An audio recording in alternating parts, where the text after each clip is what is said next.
what involvement do you think should CS have in the sales process, and how should they work more collaboratively together? I think that's a really great question. I want to kind of preface that by saying that, this isn't about a them and us. You have to work together, and there's an absolute pivotal role in success working with sales a lot closer and vice versa. But it isn't what we're not saying is that the sales model's broken.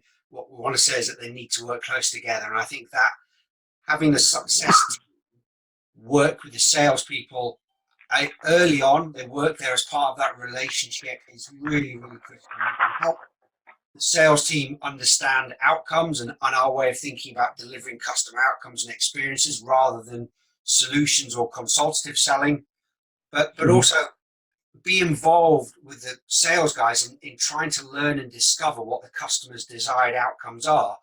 And then also the steps that the customers need to go through to get there. How will they achieve that? You hit on a great point earlier on. What we don't want to happen is sales or us as a business committing to an outcome that we can't deliver. So we've got to make sure that we're all aligned there. And I've been in a number of organizations where I've seen a lot of value added in the success guys coming into the sales process nearer the end, so just before signature, but nearer the end of it, not involved from the beginning, but really coming there to help them transfer that journey across as well. So it's not a handover there. But I think that's absolutely fundamental. I think you can have the success guys working with the sales team in the sales process to help identify what the actions are that our customers need to take on their side to achieve the outcomes. I think it's important to remember we're selling outcomes. We all talk about desired outcomes, the relevant experience, but what you've got to understand is we're not just selling tech to customers. There's also a big change management piece, and understanding how the customers will get there and what they're going to do and how we can help there is really critical. And I think by having success in there, you're encouraging a longer term relationship, and I think it changes the conversation really importantly. I think the sales guys in every organization I've been in, they do a stellar job. They really do. It really is a tough job to do, and some of the deals they land are incredible. So I think we've got to give them a massive amount of credit for what they do. But this isn't about blaming sales for relationships not working. Their existing comp plan, as Jason's talked about, and how the organizations have defined roles dictate quite often how they work. So we're trying to change it. And I think a lot of it is kick-started when they start thinking about relationships and we start thinking about relationships. So having the success team as part of the sales process can really help do that and help instill that long-term relationship. And also that the experience matters. It isn't just about we're selling a solution and letting it go.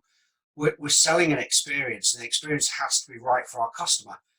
And if we know that the sales process and the pre-sales part of the journey is at that right level of experience, we can continue that through adoption, implementation, then through to the post-sales side of it. That absolutely is critical. And I think you've got to really help the sales team focus a lot more on the outcome. And we talked about this last week, I think, Jason, the idea of everyone talks about handovers and making sure that you hand over from sales to success or to implementation, then to success, to support, is all done correctly. I think we called it a hand overlap. Don't think of it a handover. It's not someone passing a baton over. What you want to do is be involved in that last sprint where you're working together, so it becomes a lot more of a seamless hand overlap. And I really like the idea of that. Any other thoughts to add? Yeah, I think you're right about the hand overlap and going through it.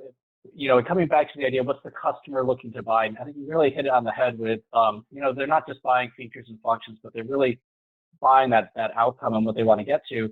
And there's always some nervousness and uncertainty on the part of the buyers. So the more you can bring customer success in to say, look, here's the software and the features and functions, and it looks great. This will enable you to achieve those outcomes. Now let me bring in the customer success person so that they can explain how we help you get them and what you need to do in your organization to achieve the outcomes that you want.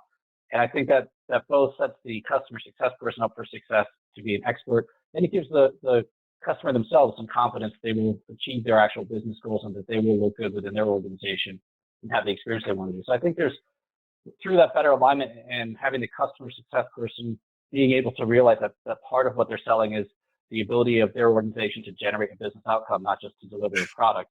would really help all parties involved.